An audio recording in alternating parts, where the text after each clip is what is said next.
birinchi bo'lib onajonimga ravo ko'raman.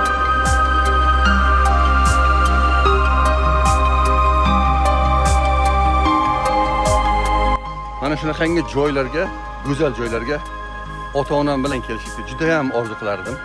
Lekin ming afsus, rahmatli dadajonimga nasib qilmadi. Xudo xolasa onajonimni olib kelaman. Farzandlarimni, oilamni, jigarlarimni, yaqinlarimni hammasini qani ketdik deb yig'ib olib kelishni niyat qildim, xudo xolasa. Xudoga behisob shukr, shu paytgacha nimaiki niyat qilsak hammasiga erishib kelamiz. Qolganlarga ham erishamiz. Bunga qat'iy ishonamiz.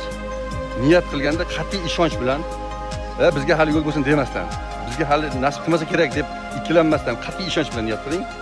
Albatta, ota-onangiz butunligicha boshingizda bor payti bu buyuk ne'mat. Ming afsus, meni hozir dadajonim yo'qlar. Qani edi bo'lganlarida mana shunaqa joylarga olib kelsam edi. Mana shu kunlarimni ko'rsalar edi deb armon qilaman. Shuning uchun yoshlar g'ayratliroq bo'lamiz. Ustimizda ishlaymiz. Ota-onamiz masalan go'zal joylarga olib kelishga harakatida bo'laylik. Mana BMS brendimiz bor, Sarishta brendimiz bor. Mana shu brendlarimiz ostida xizmat qilayotgan xodimlarimiz bor. Ular ham bizning jigarlarimizga yaqin bo'lib ketgan. Ularni ham olib kelishni niyat qildim, xudo xolasa.